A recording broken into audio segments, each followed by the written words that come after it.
Halo, selamat pagi. Bersama lagi sama saya, Prayogi. Di sini saya akan menjelaskan dan memaparkan hasil dari bisnis plan telah saya buat dalam bentuk PowerPoint. Di sini bisnis saya adalah angkringan, yang mana angkringannya namanya angkringan Maleman ya. Dan bisnis ini pun sudah saya jalankan selama kurang lebih 4 bulan gitu. Oke, next. Untuk latar belakangnya, angkringan diciptakan oleh Klaten Eyang Karso di Kromo dari desa Ngerangan. Angkringan lahir dari inovasi Eyang Karso di Kromo yang masa mudanya akrab dipanggil Jukut. Mbah Karso yang berasal dari desa Ngerangan, Klaten tahun 1930-an akhirnya merantau ke Solo saat usianya 15 tahun. Sesampainya di Solo, ia bertemu dengan Mbah Wiryo. Pertemuan dengan Mbah Wiryo inilah yang menjadi cikal bakal terbentuknya atau bisa dibilang sejarah angkringan. Kata angkring sendiri yang berarti alat dan tempat jualan makanan keliling yang pikulannya berbentuk melengkung ke atas. Secara bahasa, angkringan adalah sebuah gerobak untuk menjual berbagai macam makanan dan minuman di pinggir jalan. Gerobak angkringan biasa ditutupi dengan kain terpal plastik dan bisa memuat sekitar 8 orang pembeli. Makanan yang dijual ada berbagai macam, salah satunya yang identik adalah nasi kucing.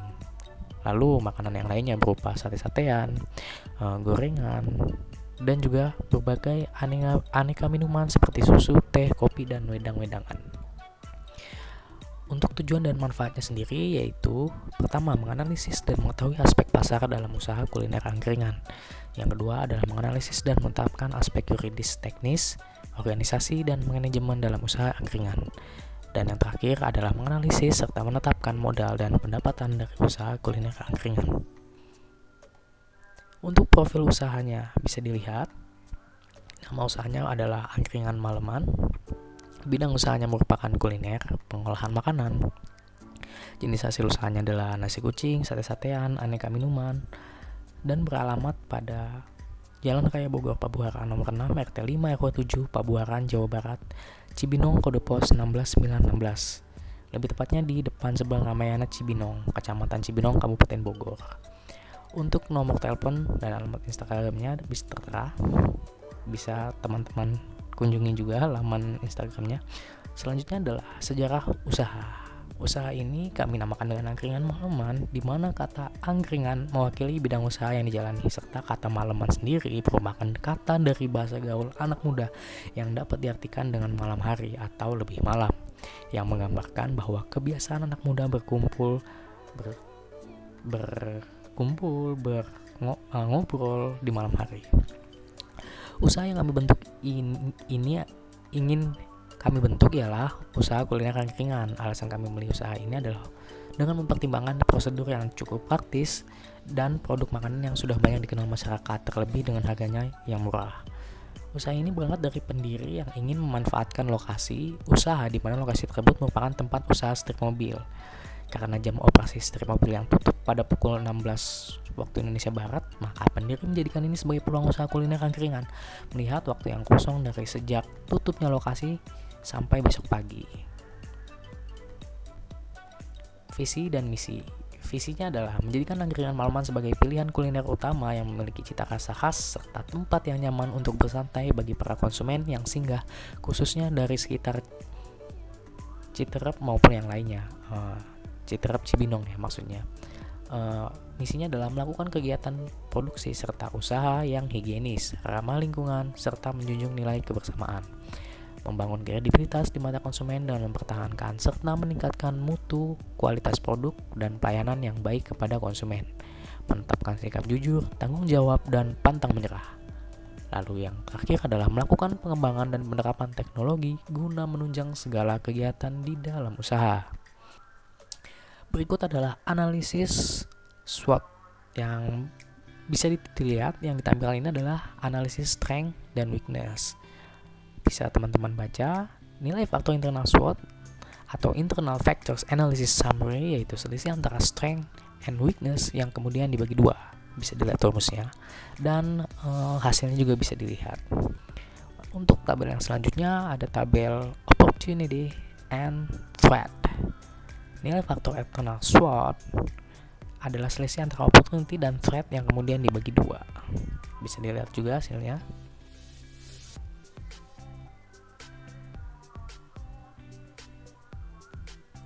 Untuk rekomendasi strategi berdasarkan perhitungan analisis SWOT yang sudah kami hitung sebelumnya, yaitu setelah perhitungan bobot matrik IV dan FV, selanjutnya untuk rekomendasi strategi dengan menggunakan pendekatan scoring. Strategi yang terpilih didasarkan pada besarnya jumlah skor dari faktor internal dan eksternal. Maka dari itu, di bawah ini merupakan hasil penjumlahan dari skor faktor internal dan eksternal yang telah dianalisis. Nah, bisa dilihat oleh teman-teman hasilnya sendiri. Nah, berdasarkan hasil perhitungan ini, bahwa skor tertinggi ditunjukkan oleh strategi strength dan opportunity, yaitu memaksimalkan kekuatan untuk memanfaatkan peluang yang ada. Adapun strategi yang direkomendasikan yaitu dengan mengoptimalkan mutu produksi dan tetap konsisten pada bahan-bahan yang berkualitas guna menjaga cita rasa dan higienitas, menjaga konsistensi harga yang kompetitif, serta memperluas jaringan pemasaran, baik itu dengan sosial media, banner, berikut juga melakukan promosi ke usaha setir mobil yang sudah ada dengan brosur begitu untuk ke konsumen-konsumen atau klien di setir mobil tersebut. Untuk analisis aspek pasar.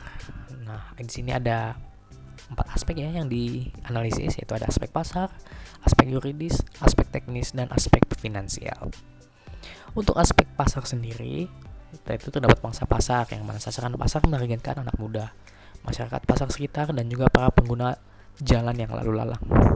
Untuk strategi pasar, adapun strategi pemasaran dalam memasarkan produk kuliner angkringan ini ialah terdiri atas segmentasi pasar, target pasar, dan posisi produk. Dengan menggunakan taktik pasar yaitu melakukan marketing lewat medsos dan promosi online. Pada aspek yuridis sendiri yaitu produk angkringan berbagai macam berupa nasi kucing, satean, serta varian minuman hangat dan dingin. Untuk badan usaha, angkringan malaman merupakan usaha yang berbadan hukum perusahaan perseorangan, karena usaha kami merupakan usaha yang tidak menggunakan modal terlalu besar begitu. Bentuk usaha perseorangan ini sendiri dipimpin oleh pendiri serta teman pendiri usaha, founder dan co-founder. Jadi dibentuk oleh 2 rekan pendiri begitulah. Untuk kegiatan usahanya sendiri, yaitu kegiatan produksi dilakukan di lokasi yang terpisah dari lokasi penjualan. Ini menyesuaikan keadaan di mana di lokasi kegiatan produksi adalah proses pembuatan produk berjalan. Jadi sudah tinggal finishing kemudian langsung ke konsumen kalau di lokasi. Untuk pembuatan dari bahan mentahnya sendiri memang dilakukan di kediaman yang lain gitu. Nah, setelah bahan-bahan ini dibuat, barulah pada saat siang hari didistribusikan ke lokasi penjualan pada saat membuka kegiatan usahanya di sore hari. Untuk aspek teknis, ada kegiatan produksi, ada organisasi, ada dampak lingkungan. Untuk organisasinya sendiri yaitu ada founder dan co-founder, serta operational and sales manager, serta procurement manager. Dampak lingkungan, dampak usaha angkringan secara fisik tidak terlalu mempengaruhi keadaan lingkungan, yang mana tidak juga menimbulkan pencemaran atau hal lainnya. Namun dalam hal non-fisik, tentunya dampak yang diharapkan ialah agar usaha angkringan ini dapat bermanfaat bagi masyarakat, baik sebagai penyedia kuliner dengan mutu yang baik, membuka lapangan pekerjaan, dan menghidupkan atau menjaga kehidupan usaha di sekitar lingkungan usaha angkringan ini sendiri, yang mana merupakan pasar ya, jadi banyak yang dagang di sana itu. Untuk aspek analisis finansial sendiri, yaitu di sini ada modal tetap dan modal kerja, bisa teman-teman baca. Ada sumber dana dan juga pelunasan pinjaman. Ada laba, rugi, serta break even point. Bisa dilihat datanya.